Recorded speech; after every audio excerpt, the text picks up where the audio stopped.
Assalamualaikum warahmatullahi wabarakatuh. Selamat siang, salam sejahtera untuk kita semua. Baik Bapak Ibu Guru, Debat, terima kasih atas kesempatan yang diberikan kepada saya. Baik, pada pertemuan kali ini saya akan mempersilakan Pak Sadaria untuk memimpin doa. Dengan hormat Pak Sadaria, saya persilakan.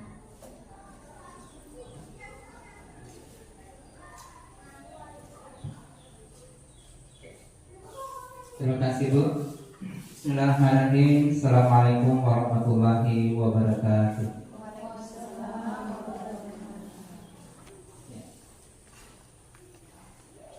Ibu peserta sekalian sama berbahagia, sebelum kita mengikuti kegiatan ini, mari kita menundukkan kepala sejenak seraya memohon doa kepada Allah Subhanahu wa taala, Tuhan Yang Maha Esa. Semoga kegiatan ini senantiasa mendapat berkah, rahmat, sehingga kegiatan ini memberikan hasil untuk kita semua, sehingga kita bisa aplikasikan nanti dalam kegiatan kita sebagai seorang tenaga pendidik. Baik, doa ini saya pimpin secara Islam dan dalam menyesuaikan. A'udzubillahi minasyaitonirrajim. Bismillahirrahmanirrahim. Asyhadu an la ilaha illallah wa asyhadu anna Muhammadar Rasulullah. Allahumma shalli ala Muhammad wa ala ali sayyidina Muhammad. Alhamdulillahirabbil alamin, hamdan syakirin, hamdan na'imin, hamdan ikhlas qabli wasilah. Ya rabbana lakal kama yanbaghi li sultan. Allahumma inna nas'aluka salamatan fid din wa afiyatan fil jasad wa ziyadatan fil ilmi wa barakatan fil rizqi wa taubatan qabla al-maut wa rahmatan indal maut wa maghfiratan ba'da al-maut. Allahumma hawwin 'alaina fi sakaratil maut wa najata minan nar wa aqina hisab. Rabbana la tuzigh qulubana ba'da idh hadaytana wa hab lana min ladunka rahmah innaka antal wahhab. Rabbana atina fid dunya hasanah wa fil akhirati hasanah wa qina adzabannar. Subhanaka rabbil izzati amma yasifun. Wassalamu ala mursalin walhamdulillahi rabbil alamin. Terima kasih. Assalamualaikum warahmatullahi wabarakatuh. Terlebih dahulu, ya, perkenalkan nama saya Katri Septianti dari PT SMP Negeri 1 Malake. Shalom guru penggerak angkatan 10 Kabupaten Luwu Utara. Ya, di sini saya akan berbagi praktik baik tentang budaya positif. Adapun pengajar saya pada pendidikan calon guru penggerak, yang pertama yaitu ada fasilitator Pak Sawir, kemudian ada pengajar praktik saya Aris Pata, kemudian saya sendiri sebagai calon guru penggerak. Ini adalah potret gambaran sekecil mungkin, ya, sekilas mungkin aktivitas di sekolah kita. Baik, di sini ada pertanyaan pengantin, ya. Apa gambaran atau keinginan Bapak dan Ibu guru? Mau diarahkan kemana anak didik kita di masa yang akan datang? Ya, tolong utarakan pendapatnya. Kira-kira apa gambaran atau keinginan Bapak dan Ibu guru mau diarahkan kemana anak didik kita di masa yang akan datang? Kira-kira Bapak Ibu guru, ya, anak didik kita mau arahkan kemana? Apa keinginan Bapak Ibu guru? Ya, bagus ya.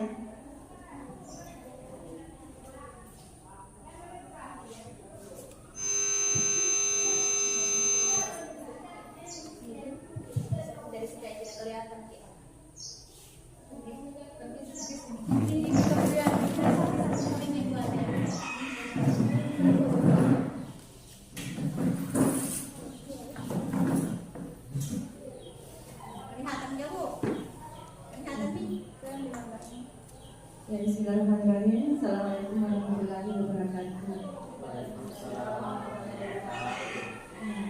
Terima kasih kepada Ibu Menteri. Sini saya mencoba menjawab pertanyaan yang ada pada layar. Jadi, apa gambaran atau keinginan Bapak, Ibu Guru mau diarahkan kemana diri kita di masa yang akan datang?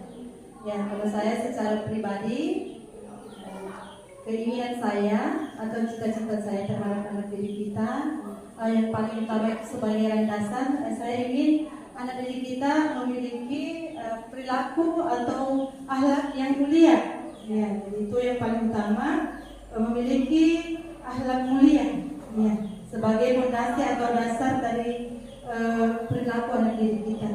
Ya, jadi seperti itu. Terima kasih Bu.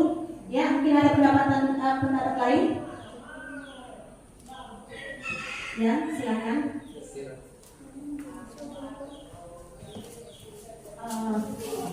Bismillahirrahmanirrahim. Terima kasih banyak Bu kesempatan yang diberikan. Saya akan coba menanggapi tentang pertanyaan yang ada di saya. Apa gambaran atau keinginan Bapak dan Ibu Guru mau diarahkan kemana anak didik kita di masa yang akan datang?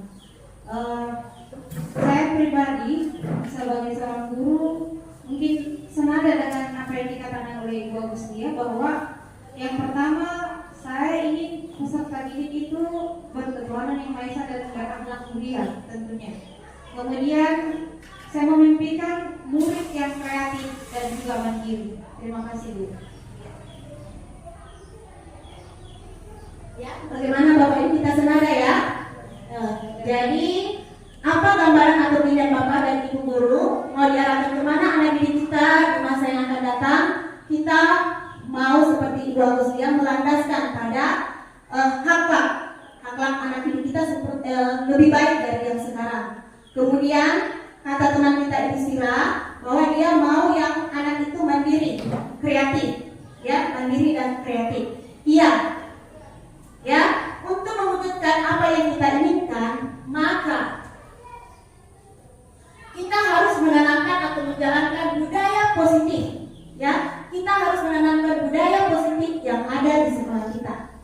Ya, kalau saya mengatakan budaya positif, kira-kira Bapak dan Ibu Guru, ya, apa yang ada di benak Bapak Ibu Guru? Apakah itu budaya positif yang harus ditanamkan di dalam diri anak didik kita? Budaya positif apa yang kita harus tanamkan supaya dapat tercapai apa yang kita inginkan selama ini?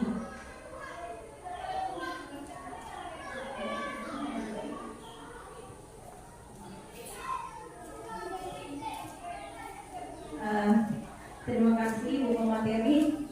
Sekali lagi saya menanggapi apa yang diangkat budaya positif. Yang ada di benak saya ketika berbicara tentang budaya positif, termasuk itu berpaku dengan tingkah laku atau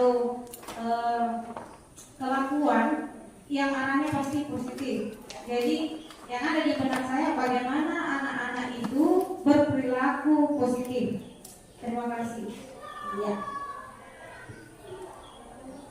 Ya, persilakan lagi Ibu Agustia.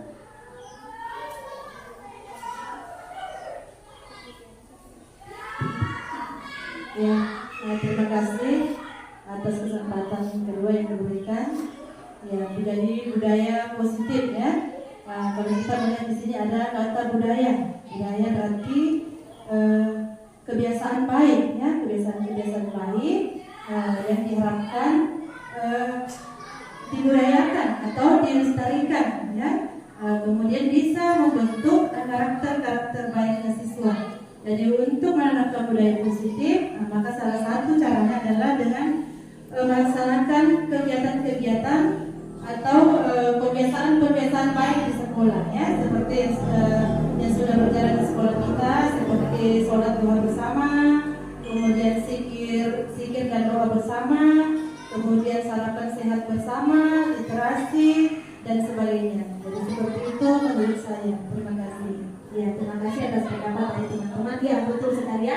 Budaya positif inilah yang harus kita tanamkan dan harus kita laksanakan, ya, sehingga apa yang kita inginkan yang seperti tadi, ya, dapat tercapai di sekolah kita. Nah, dengan budaya positif juga ini, ya, maka muncul apakah budaya positif kita. Ya, apakah budaya positif penting diterapkan di sekolah kita?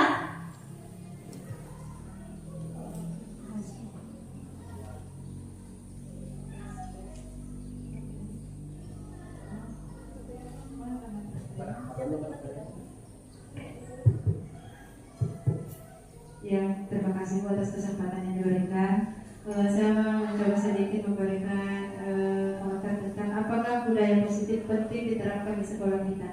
Kalau dikatakan apakah penting, itu sangat penting.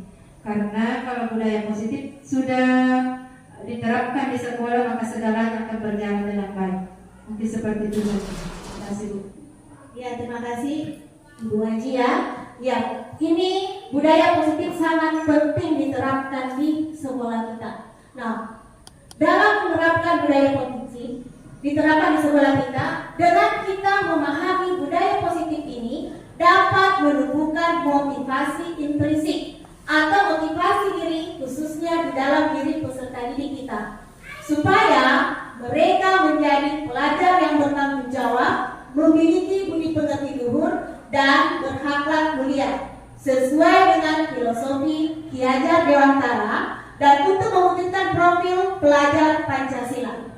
Dengan budaya positif yang berjalan di sekolah kita, maka visi dan misi sekolah kita, visi dan misi UPT SMP 1 Malake dapat terlaksana. Ya, Bapak Ibu di sini saya tampilkan, mudah-mudahan Bapak Ibu masih ingat visi dan misi kita UPT SMP 1 Malake. Mana visi misi itu terciptanya peserta didik yang religius, berpartisipasi, berkarakter, berlandaskan kreatif lokal sesuai dengan profil pelajar Pancasila.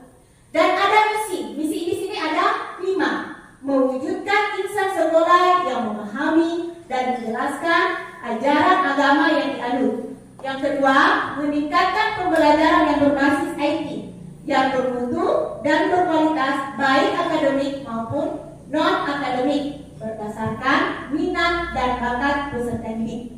Kemudian yang ketiga, menumbuhkan pribadi yang berakhlakul, karimah dan berjiwa sosial. Yang keempat, mengembangkan sekolah berdasarkan kearifan lokal. Yang kelima, mengembangkan strategi dan metodologi pembelajaran yang aktif, kreatif, efektif dan menyenangkan atau disebut dengan PAIKEM. Ya, luar biasa visi-misi sekolah kita. Jika budaya positif ini terlaksana di lingkungan sekolah kita, maka visi-misi UPT SMP 1 Malake dapat terlaksanakan. Walaupun untuk saat ini tidak langsung dapat ada semua terlaksana, tapi perlahan demi perlahan visi dan misi ini dapat dilaksanakan.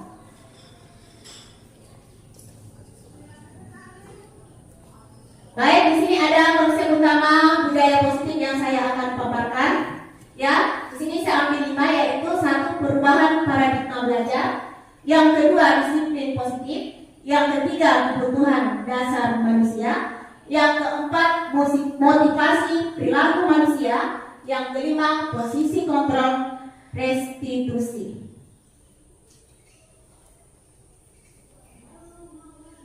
Budaya positif yang pertama yaitu pembelajaran dengan paradigma baru.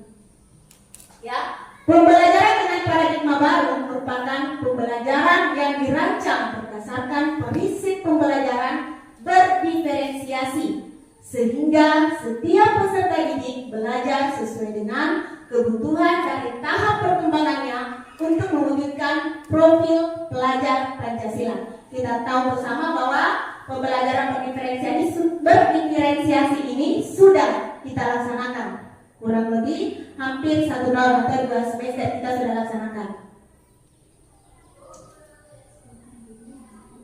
Nah, 2 istilah pembelajaran dengan paradigma baru ini, ada 2 istilah yang muncul.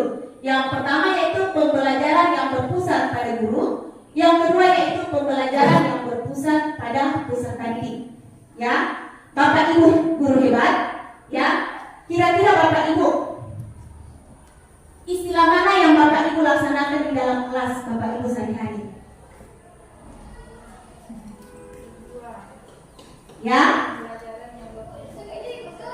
Ya. Bagaimana? Yang kedua ya, pembelajaran yang berpusat pada peserta didik. Ya? Apa yang Bapak Ibu lakukan sehingga Bapak Ibu mengatakan bahwa pembelajaran yang Bapak Ibu lakukan itu yaitu nomor 2 sudah pembelajaran yang berpusat pada peserta didik.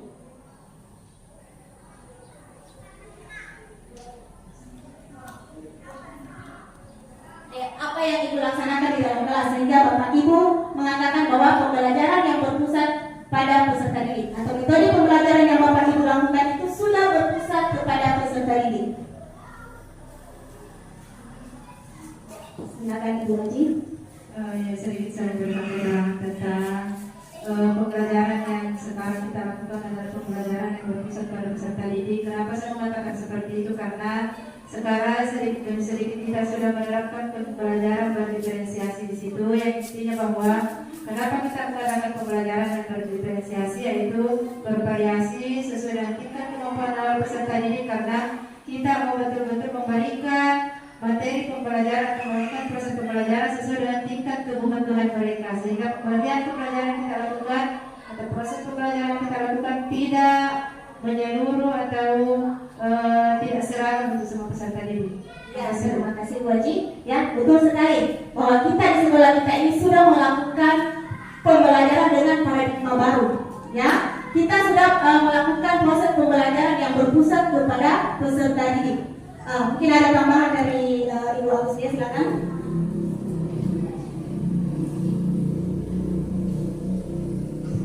Ya, terima kasih kepada Ibu Komandan yang kesempatan menyebutkan.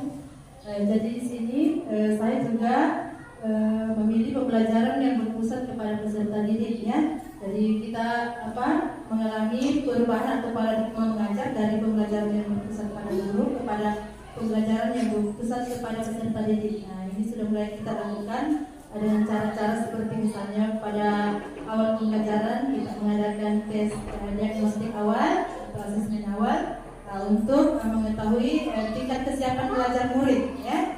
Nah, kemudian kita juga melakukan seperti tadi senada dengan Ibu Wakil Kepala Sekolah bahwa kita mengadakan juga pembelajaran berdiferensiasi ya untuk mengakomodir gaya belajar serta minat peserta didik kita. Ya, jadi itu dua cara yang sudah saya lakukan di kelas. Ya, terima kasih Ibu Agustia ya. Itu ya semuanya saya rasa kita semuanya sudah perlahan-lahan menuju ke pembelajaran dengan paradigma baru yang kita lakukan di dalam kelas. Baik, sejelaskan sedikit bahwa pembelajaran yang perbedaan antara pembelajaran yang berpusat pada guru dan pembelajaran yang berpusat pada peserta didik. Kalau pembelajaran yang berpusat pada guru yaitu sebuah metode pembelajaran. Ya, metode pembelajaran ini kalau zaman sekarang kita terkenal dengan metode tradisional. Ya, di mana guru memegang peran utama dalam menyampaikan informasi dan mengendalikan proses belajar mengajar. Sedangkan pembelajaran yang berpusat pada peserta didik, sebuah pendekatan pembelajaran di mana peserta didik menjadi pusat dari proses belajar. Proses belajar mengajar. Konsep ini menekankan pergeseran peran guru dari hanya sebagai pengajar menjadi fasilitator dan pembimbing. Baik, budaya positif yang kedua yaitu disiplin positif. Ya, jika saya mengatakan disiplin positif, kira-kira yang ada di benak Bapak Ibu guru hebat, kira-kira disiplin positif itu yang mana ya? Atau yang mana yang disebut dengan itu disiplin?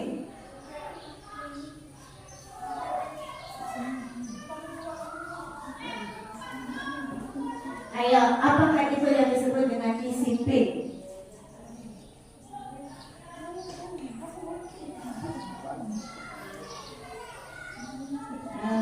Terima kasih banyak Bu atas kesempatan yang diberikan. Kata disiplin dengan positif. Seperti kita ketahui bahwa disiplin itu bagaimana kita bisa mengontrol diri dalam bertindak atau berkelakuan. Kemudian jadi disiplin positif itu menurut saya adalah bagaimana kita mengontrol diri atau menggali motivasi dalam diri untuk melakukan sesuatu atau mengendalikan diri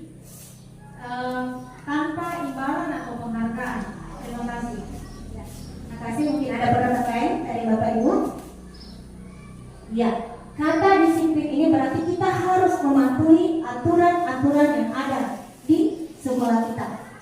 Ya, disiplin ini sangat penting di dalam organisasi, termasuk organisasi di sekolah kita.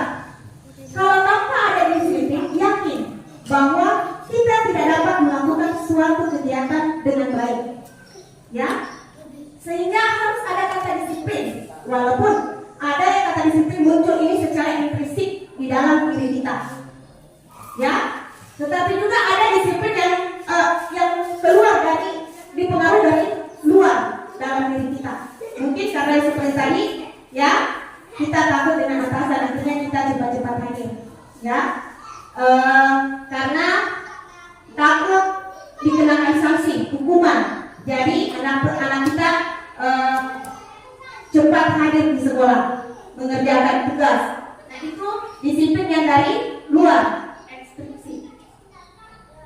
Nah, makna kata disiplin menurut modul yang saya pelajari, modul 1.4, dalam budaya kita, makna kata disiplin, kepatuhan dapat dimaknai menjadi sesuatu yang dilakukan seseorang pada orang lain untuk mendapatkan kepatuhan. Kita cenderung menghubungkan kata disiplin dengan ketidaknyamanan. Ya, sebagai pendidik, tujuan kita adalah menciptakan peserta didik yang memiliki disiplin diri, sehingga mereka bisa berperilaku dengan mengacu pada nilai-nilai kebijakan universal dan memiliki motivasi intrinsik, bukan ekstrinsik. Jadi memiliki motivasi yang berasal dari dalam diri kita, ya, bukan dengan pengaruh luar. Disiplin positif merupakan salah satu cara penerapan disiplin yang bertujuan untuk menumbuhkan kesadaran peserta, memberdayakan peserta didik untuk melakukan sesuatu tanpa hadiah atau penghargaan, ancaman maupun hukuman.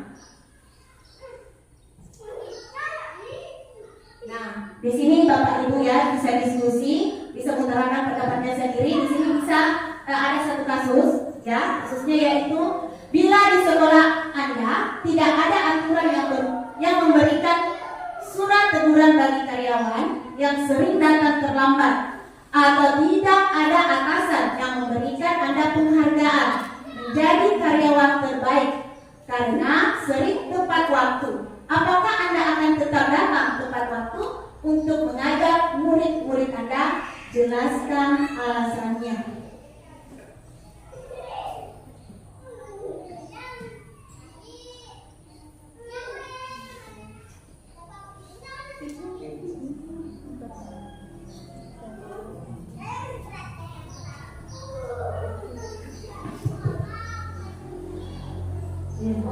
Terima kasih kepada Ibu Dewi. Di sini saya mencoba menurunkan pandangan saya sesuai dengan soal yang ada pada saya, ya.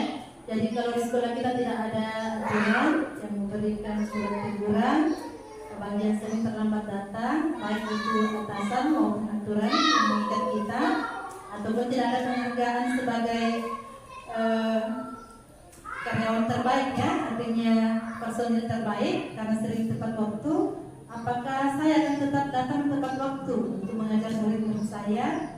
Kalau menurut pandangan saya dan menurut pribadi saya akan tetap datang tepat waktu, ya, dengan kesadaran sendiri atau motivasi intrinsik dari dalam diri saya.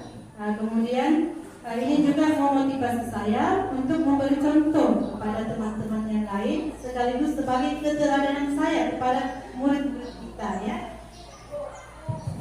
Karena kalau kita ingin mengajarkan karakter baik kepada murid-murid kita dan memberi contoh kepada orang lain, maka itu harus dimulai dulu dari diri kita sendiri. Ya, seperti itu barangkali. Ya, terima kasih Bu Agustia. Ya, satu saat Bu.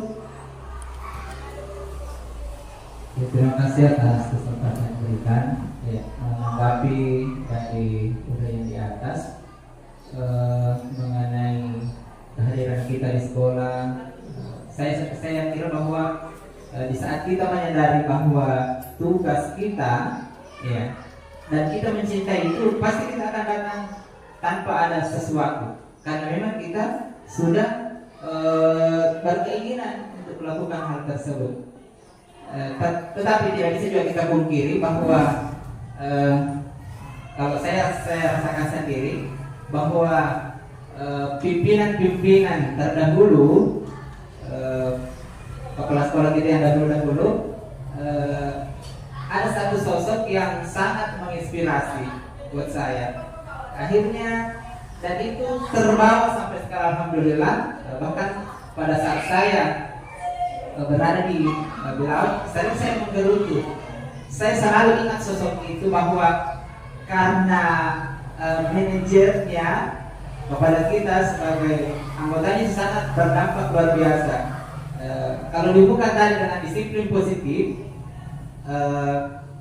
mungkin ada kayak pertamanya mungkin kita agak tertekan sedikit, tetapi setelah kita menyadari bahwa apa yang dilakukan itu adalah hal yang sangat baik, hal yang sangat positif untuk kita, akhirnya mendarah daging. Akhirnya kita merasa tidak ada lagi beban untuk melaksanakan, karena itu adalah merupakan memang tugas kita. Dan satu motivasi yang saya ingat bahwa pada saat kita memilih jurusan ini sebagai jurusan guru, berarti kita sudah harus siap, ya, apapun yang terjadi di dalam lingkungan itu, karena memang dari awal kita sudah berniat. Nah, itu tadi yang pertama, niatnya dulu. Saya ingat sekali itu pesannya, niatmu dulu apa pada saat kamu mau menjadi seorang guru. Tapi pada saat kita memiliki niat itu dengan ikhlas, insya Allah akan mengalir dengan sendirinya apapun kegiatan itu, ya. Mungkin bisa juga inilah mungkin yang disiplin positif inilah yang mungkin baru saja diarahkan kepada anak-anak kita. Nah, itu yang menjadi masalah sekarang. Pada saat kita mengetahui bahwa sebenarnya disiplin positif ini sangat luar biasa pengaruhnya, akan tetapi inilah tantangan kita, bagaimana anak kita ini bisa menerapkan juga, kita terapkan kepada anak kita dan bisa menyadari bahwa disiplin positif ini sangat luar biasa pengaruhnya pada kehidupan kita yang akan datang. Bukan saja di lingkungan sekolah, tapi pada saat kita keluar dari lingkungan ini, itu yang kita harapkan. Ya, terima kasih Bu. Terima kasih Pak Sadaria, ya, penjelasan yang luar biasa, ya. Oh, begitu banyak, ya, yang kita petik dari cerita dari Pak Sadaria, ya, terutama dari diri dalam diri kita. Jadi kita harus tenangkan dulu, ya, introspeksi, ya, dari dalam diri kita. Jadi tanpa ada paksaan, kita harus menjalankan apa kewajiban kita. Dan ini yang kita harus tanamkan di dalam diri anak didik kita. Jangan nanti mau dihukum, jangan nanti mau dimarah-marah, baru mereka mau mendengar, menjalankan. Tetapi ditanamkan di dalam diri mereka bahwa saya harus melaksanakan disiplin di sekolah kita ini. Ada aturan-aturan, ya. Kemudian ada budaya positif yang ketiga, ya, Bapak Ibu. Karena ini waktu sudah siang, kita explain dulu sedikit, ya, supaya otaknya juga semakin plus, ya, semakin baik, ya, Bapak Ibu. Jika saya mengatakan, ya, mana semangatmu? Jika saya mengatakan mana semangatmu? Wow, ini semangatku, ya. Jika saya mengatakan mana semangatmu? Wow, ini semangatku. UPT SMP Negeri 1 Melangke, yes, mantap. Bisa? Bisa ya Bu, ya? Bisa. Iya. Baik. Mana semangatmu? Wow. Tidak kompak.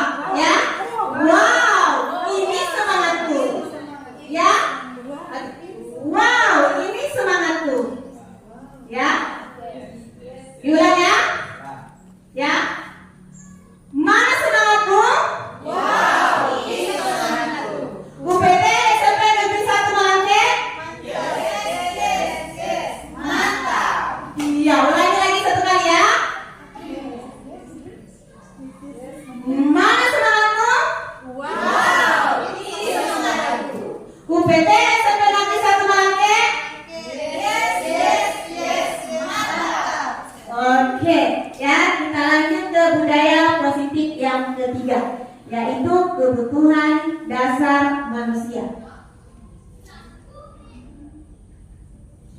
Kebutuhan dasar manusia itu segala sesuatu yang kita lakukan untuk mendapatkan apa yang kita inginkan.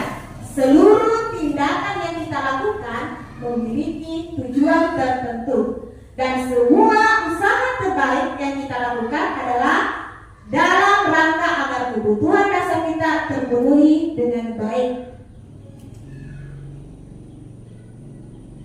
Ada 5 kebutuhan dasar manusia, dan ini harus terpenuhi di dalam kehidupan kita. Nah, jika ada salah satu 5 kebutuhan dasar manusia, maka mungkin kita sering dapatkan karakter anak didik kita, atau mungkin tingkah laku anak didik kita yang lain dari teman-temannya yang lain. Ya, di sini ada kebutuhan dasar manusia. Yang pertama itu bertahan hidup, seperti kesehatan, makan, minum, dan rumah. Ya, contoh bertahan hidup, misalnya Lisa, ya, saya umpamakan saja, Lisa, kok kamu ini hari nak diam saja di tempatmu dan mukamu agak pucat. Nah, jawabnya Lisa, iya Bu, ini hari saya merasakan sakit kepala. Ya, jadi kalau kita mendapatkan kasus seperti itu, jangan langsung marah-marah. Lisa, coba kamu naik kerjakan ini. Kenapa kamu diam terus? Nah, ternyata ada masalah, yaitu tentang masalah kesehatan. Jadi mungkin pada saat itu proses pembelajaran yang dilakukan oleh Lisa akan terganggu. Nah, kemudian ada mungkin kebutuhan manusia yang tidak terpenuhi, yaitu yang kedua kasih sayang dan rasa diterima. Ya, kadang juga ada tingkah laku anak didik kita, mungkin pertamanya dia cerdas. Ya, contohnya saya kasih contoh saja, misalnya Sumitra Gading. Ya, kenapa kamu kurung pada saat ini atau pelajaran ini? Kenapa kamu kurung nak? Nah, seperti sebelumnya. Jawabannya Sumitra, iya Bu, saya merasakan rindu sama mama saya. Sudah terlalu lama di selatan. Ya, jadi banyak yang bisa membuat anak didik kita memiliki tingkah laku yang berbeda dengan temannya, atau memiliki tingkah laku beda dengan sebelumnya. Ya, kemudian ada yang ketiga, yaitu penguasaan. Kebutuhan pengakuan atas kemampuan. Nah, ini yang sering terjadi pada anak laki-laki kita. Ya, dia mau pengakuan, penguasaan. Ya, dia mau merasa hebat dari temannya yang lain. Jadi ini biasa kadang dia melakukan ambilkan Kak Nur pulpenku. Karena dia merasa berkuasa, atau mungkin dia menonjolkan bahwa saya bisa di mata pelajaran ini. Ya, kemudian ada kebebasan. Ya, kebebasan ini yang mana contohnya ya teman-temannya? Kebebasan berarti dia anak didik kita biasa mau bebas. Seperti tingkah laku Reza, mantan murid kita. Ya, Reza karena dia mau bebas keluar masuk, maunya masuk, maunya keluar. Dia mau bebas, tidak mau tertekan. Ya, kemudian ada kesenangan. Nah, ada rasa senang. Nah, senang ini posisi belajar kita itu anak didik kita bermacam-macam. Kita saja di sini seperti saya kalau belajar, saya mau bernyanyi, saya mau dengan musik. Nah, mungkin juga ada guru yang memang kalau belajar dia mau ini. Jadi sesuai dengan kesenangan dia. Ya, bagaimana posisi dia untuk belajar yang baik dan bisa masuk di benak mereka. Di sini ada suatu studi kasus di mana ada Dinda, seorang anak kelas 7, begitu tiba di rumah sepulang dari sekolah menangis dan mengadu pada ibunya bahwa dia benci pada Ibu Rani. Di sini tidak ada nama Ibu Rani ya, gurunya. Menurut Anda, kebutuhan apa yang berusaha dipenuhi oleh Dinda jika jawabannya seperti ini? Yang pertama, ibu guru bilang, aku tidak boleh bersenandung. sewaktu mengerjakan tugas. Katanya harus tenang, tidak ada suara. Kan gak seru jadinya. Ya, dari jawaban yang pertama ini kira-kira menurut Bapak Ibu, kebutuhan dasar mana yang tidak terpenuhi?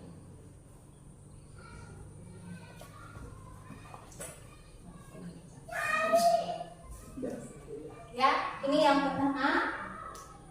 Ya, Ibu guru bilang, aku tidak boleh bersenandung sewaktu mengerjakan tugas. Katanya kelas harus tenang, tidak ada suara. Kan gak seru jadinya. Nah, kira-kira kebutuhan mana yang tidak terpenuhi? Dari kelima. Ya, Pak Sangga? Kesenangan. Ya, ada jawaban lain dari teman?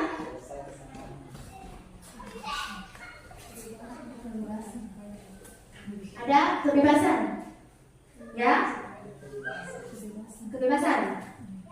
Nah, seperti saya katakan tadi bahwa kesenangan, ya kita perhatikan dulu bahwa ibu guru bilang aku tidak boleh bersenandung, berarti dia bernyanyi, ya, sewaktu mengerjakan tugas. Katanya kelas harus tenang, tidak ada suara, kan nggak seru jadinya.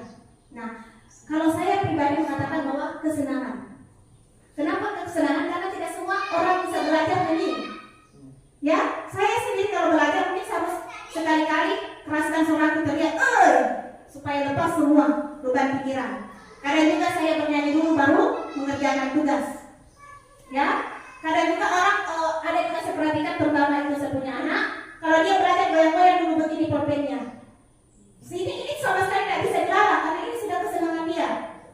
Ya, jadi mungkin karakter anak didik kita ini yang kita harus perbaiki atau kita harus hayati bahwa bukan berarti anak didik kita bermain masih dalam batas sopannya, kita harus melarang dia. Karena ada kebutuhan dasar yang menurut mereka memang ini harus terpenuhi. Ya, kemudian coba jawaban yang kedua. Aku sebel. Tugas rumahku menggambar organ-organ pernafasan manusia tidak rapi.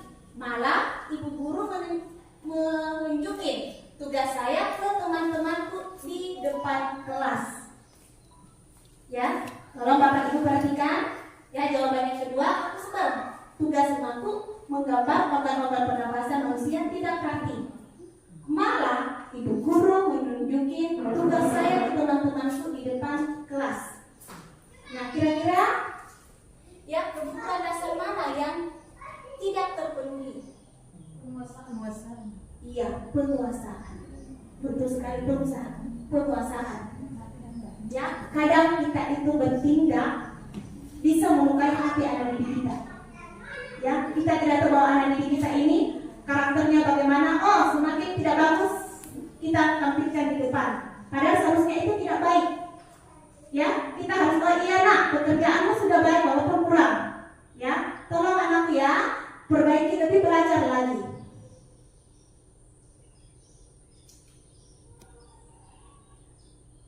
Ya, Bapak Ibu guru, ya, sebelum saya lanjut mungkin ada yang kita bisa diskusikan atau kita sharing. Bukan berarti saya lebih hebat, ya, tetapi kita di sini sharing. Ya, silakan Pak Sandaria. Terima kasih Bu atas kesempatan yang diberikan.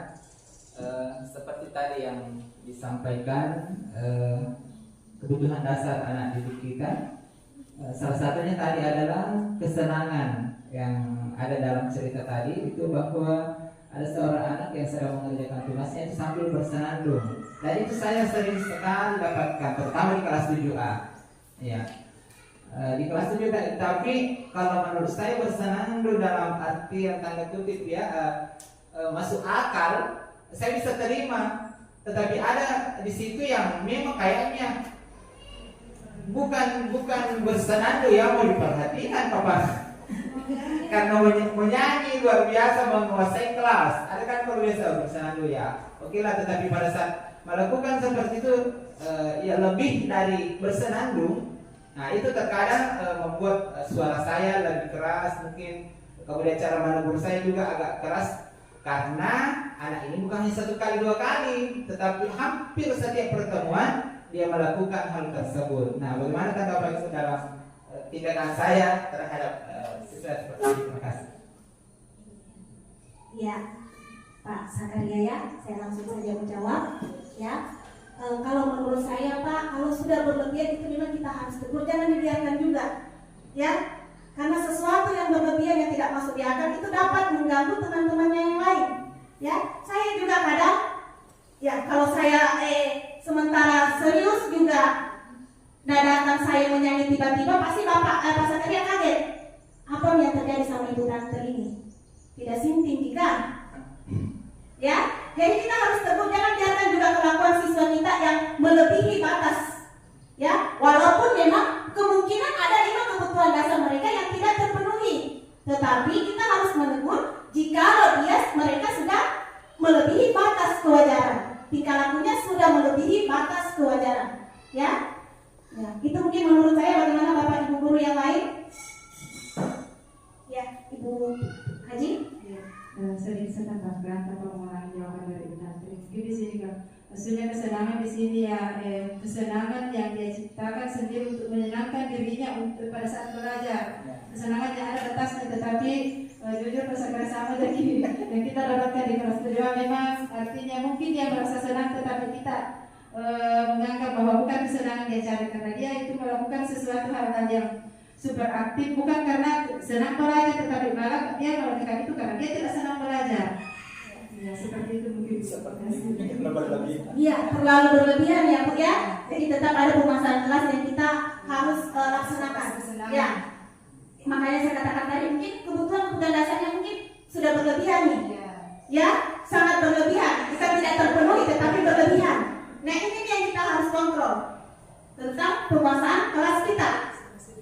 Ya, tidak mungkin juga peserta didik kita berikan kebebasan, sama kebebasannya seperti tanpa batas. Ya, mungkin begitu. Mungkin ada tambahan dari teman-teman yang lain.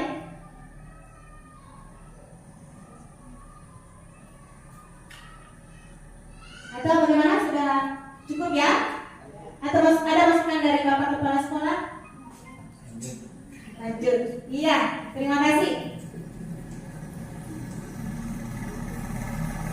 Oke, kita masuk ke budaya positif keempat tentang motivasi perilaku manusia. Ya, motivasi merupakan dorongan yang timbul pada diri seseorang secara sadar atau tidak sadar untuk melakukan sesuatu tindakan dengan tujuan tertentu.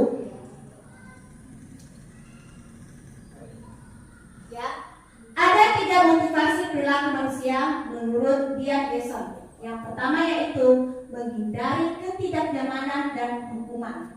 Di sini ada suatu kasus lagi, murid melakukan disiplin diri karena ia takut dihukum. Ya, Bapak Ibu, menurut Bapak Ibu ini merupakan motivasi intrinsik atau ekstrinsik? Yang murid melakukan disiplin diri karena ia takut dihukum. Ya, takut hukuman berarti kita sepakat? Ekstrinsik. Ya, ekstrinsik. Ya, kemudian yang kedua yaitu mendapatkan imbalan atau penghargaan diri dari orang lain. Ya, murid melakukan disiplin diri karena ia ingin mendapatkan imbalan. Ya, menurut Bapak Ibu ini merupakan motivasi intrinsik atau ekstrinsik? Ya, ekstrinsik. Motivasi perilaku yang ketiga yaitu penghargaan nilai-nilai kebijakan sendiri. Ya, murid melakukan disiplin diri karena sadar akan nilai-nilai kebijakan dirinya. Nah, ini termasuk motivasi intrinsik atau intrinsik. Jadi, Bapak Ibu sudah bisa membedakan mana motivasi intrinsik dan mana motivasi ekstrinsik.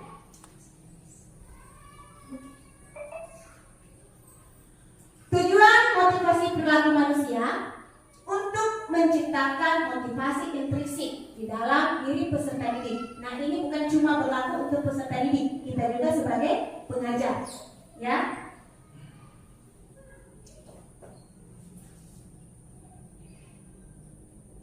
Dari ketiga motivasi perilaku manusia, maka muncullah 3 istilah ini.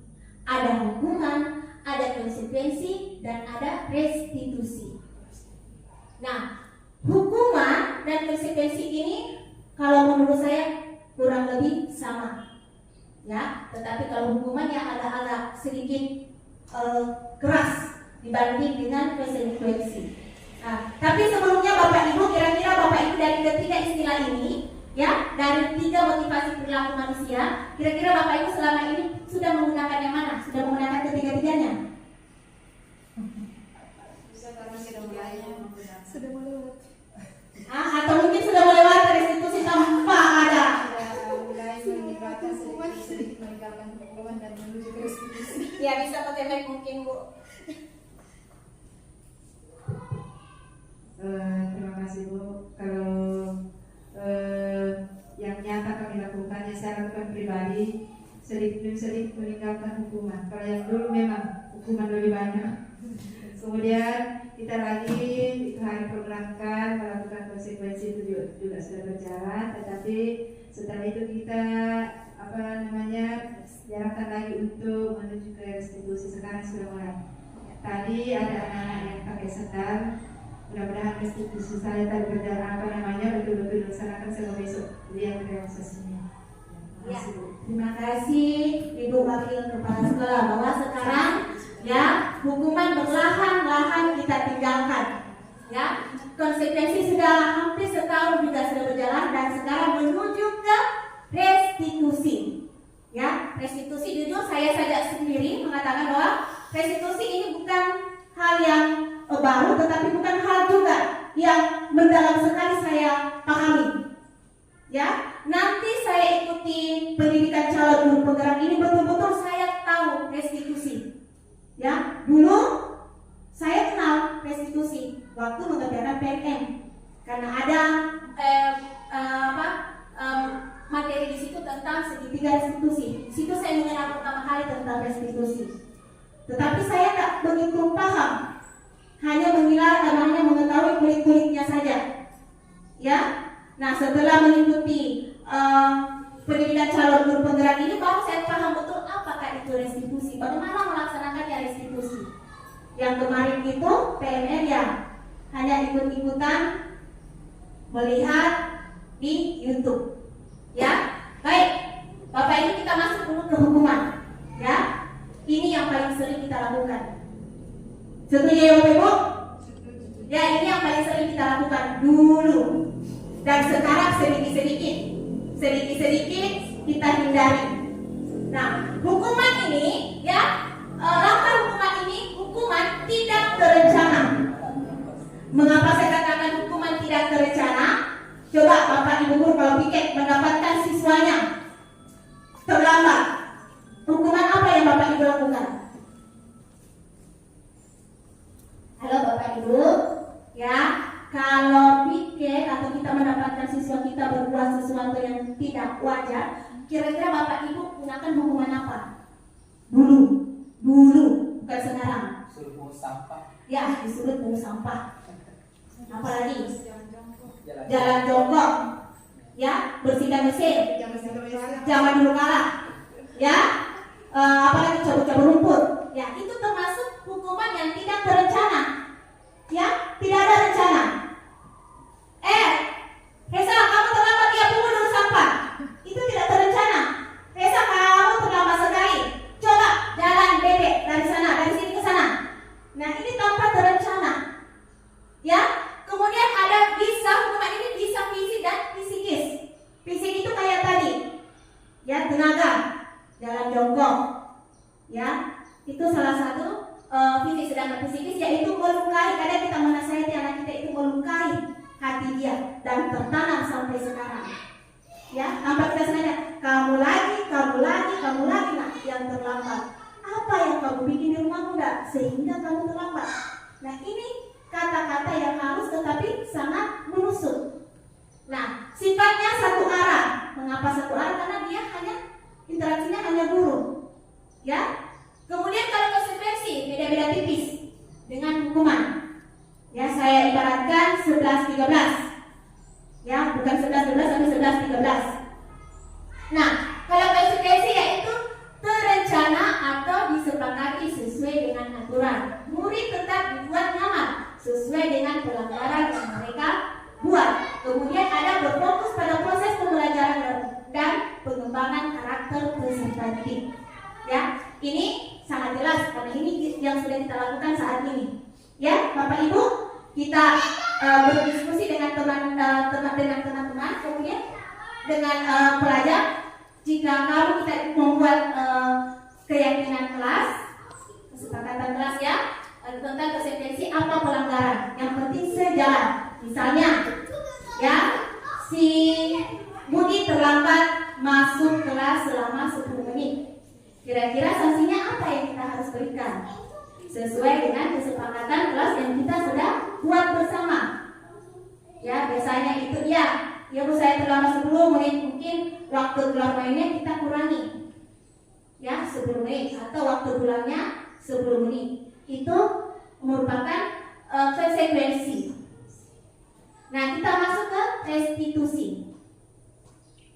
Ya, restitusi merupakan proses menciptakan kondisi bagi murid untuk memperbaiki kesalahan mereka dengan melihat, menstabilkan identitas, memvalidasi tindakan yang salah, dan menanyakan keyakinan. Kemudian ada proses kolaboratif yang mengajarkan murid untuk mencari solusi sendiri untuk memecahkan masalah. Nah, Bapak Ibu, nah ini ada segitiga restitusi, ya, seperti yang saya jelaskan tadi. Yang pertama itu ada menstabilkan identitas, kemudian ada validasi tindakan yang salah, kemudian ada menanyakan keyakinan. Sedangkan segitiga restitusi itu adalah suatu proses dialog yang dijalankan oleh guru atau orang tua agar dapat menghasilkan murid yang mandiri dan bertanggung jawab. Lanjut ke budaya positif yang kelima, posisi kontrol seorang guru. Ya, posisi kontrol seorang guru di sini ada 6 ya: penghukum, membuat merasa bersalah, teman, pemantau, dan manajer. Ya, budaya positif, posisi kontrol seorang guru ini, Bapak Ibu kira-kira yang mana yang sudah Bapak Ibu lakukan di dalam kelas?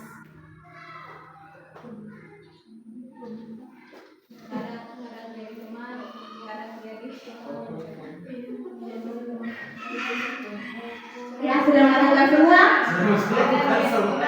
Sudah melakukan semua ya? Ya, kira-kira yang mana yang paling sering?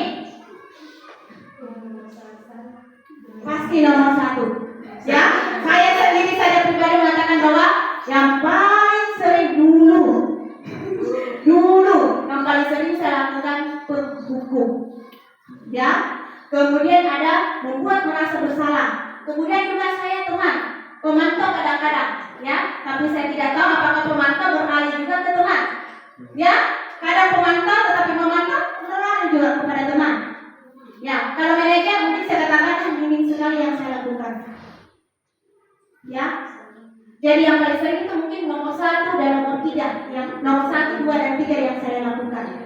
Kalau manajer pemantau ini, kadang saya tidak tahu apakah pemantau atau beralih ke teman. Nah, kalau manajer ini minim sekali yang saya lakukan untuk saya pribadi. Ya, bagaimana dengan Bapak Ibu guru?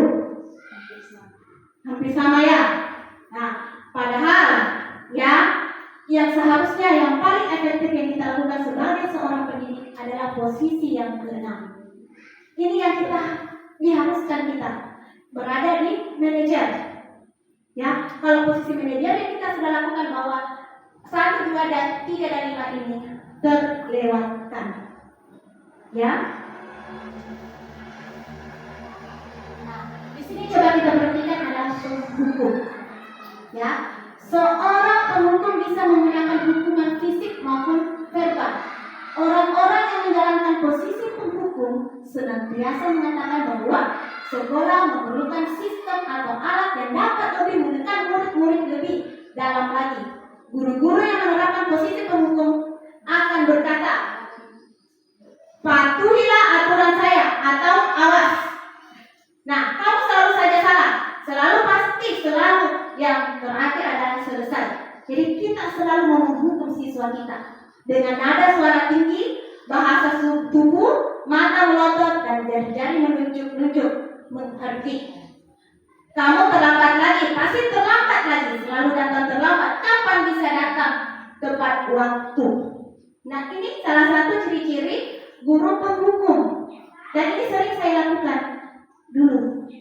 Mudah-mudahan dengan proses berjalannya waktu penghukum ini kita sama-sama dilakukan. Ya.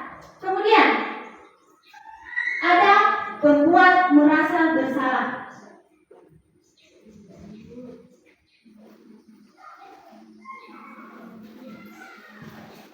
Ya, pada posisi ini biasanya guru akan bersuara lebih lembut, seperti Ibu Haji dan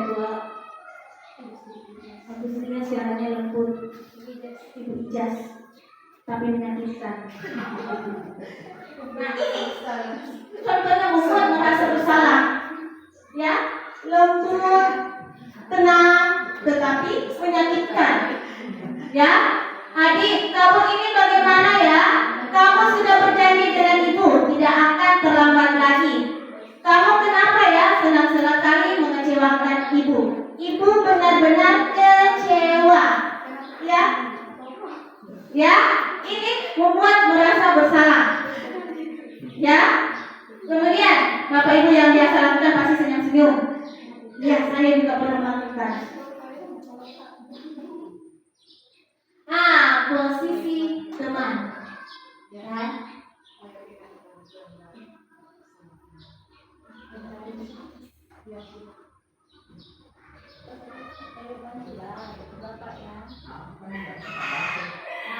Guru pada posisi ini tidak akan menyakiti murid, namun akan tetap berupaya mengontrol murid melalui persuasi.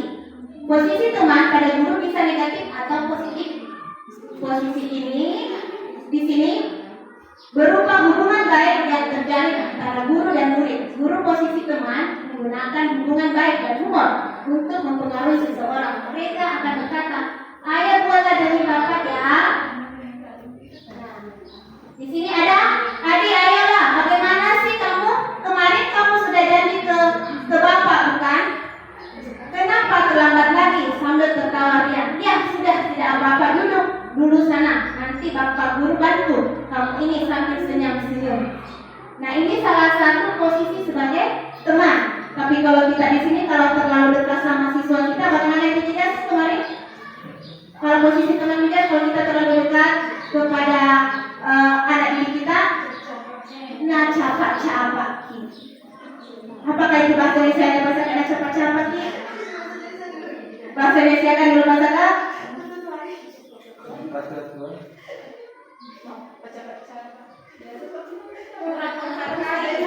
Ya, kurang menghargai mungkin ya. Ya, seenaknya. Ya. Nah, bagaimana tadi kalau posisi pemantau?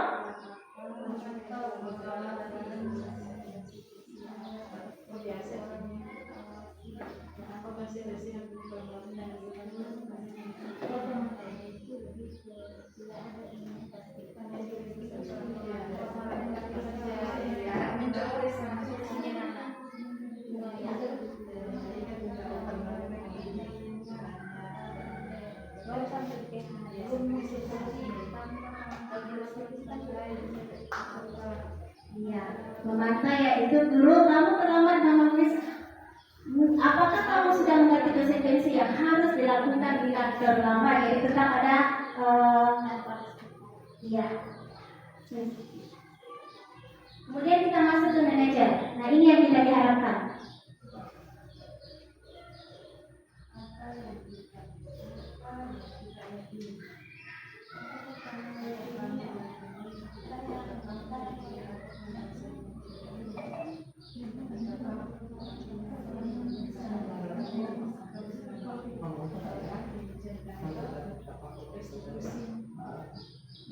Tetap kita melaksanakan restitusi jika anak didik kita itu melakukan sebuah kesalahan, ya, mencari sebuah kesalahan dan solusinya kita bicarakan bersama peserta didik kita.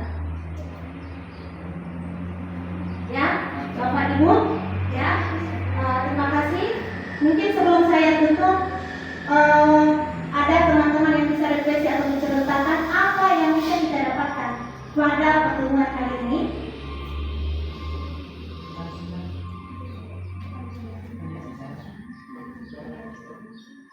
Ayo Bapak Ibu, apa yang kita bisa dapatkan pada pertemuan kali ini? Ya, kita berikan dulu Bu Alusia.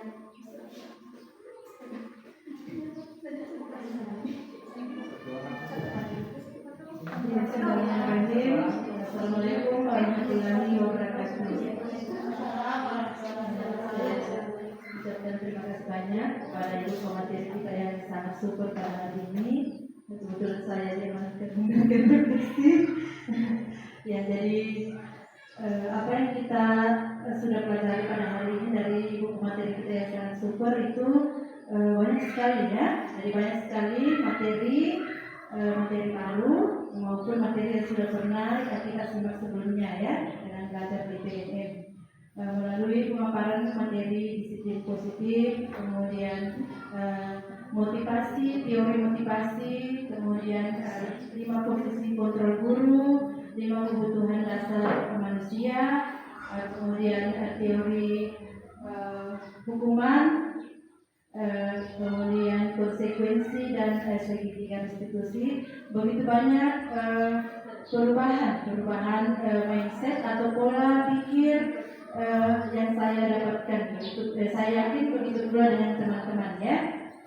Dan di sini kita bisa merefleksi diri kita bahwa selama ini ketika saya mengajar mungkin saya belum mengakomodir perbedaan kemampuan siswa, kemudian belum begitu menerapkan disiplin positif dalam mengajar. Di sini kita bisa mengambil banyak sekali praktik baik dari penjelasan pemateri kita Ibu Tantri yang sangat super. Jadi banyak yang bisa kita terapkan dalam praktik baik kita di kelas ya. Jadi diharapkan mungkin melalui paparan materi tadi kita mengalami pergeseran mindset atau pola pikir dan perilaku kita di kelas ya, agar menghasilkan peserta didik yang berkarakter kemudian sesuai dengan tujuan pendidikan nasional kita ya. Jadi saya pribadi mendapatkan banyak sekali manfaat dari diskusi kita tadi, juga pikiran begitu banyak manfaat yang saya dapatkan ya. Dan ini saya ubah pada pola pikir serta perilaku mengajar saya di kelas ya. Jadi seperti itu. Jadi saya dalam kegiatan saya banyak merefleksi diri saya ya, merefleksi dan bertekad untuk berubah memperbaiki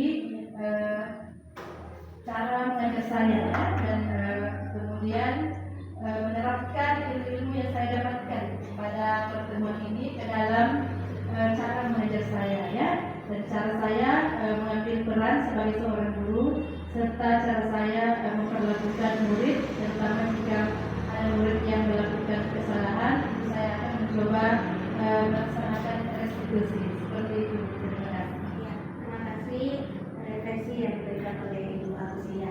Ya, sebelum saya tutup pertemuan kita pada hari ini, saya mungkin persilakan dengan hormat Pak Sandaria untuk memimpin doa. Dengan hormat Pak, saya persilakan.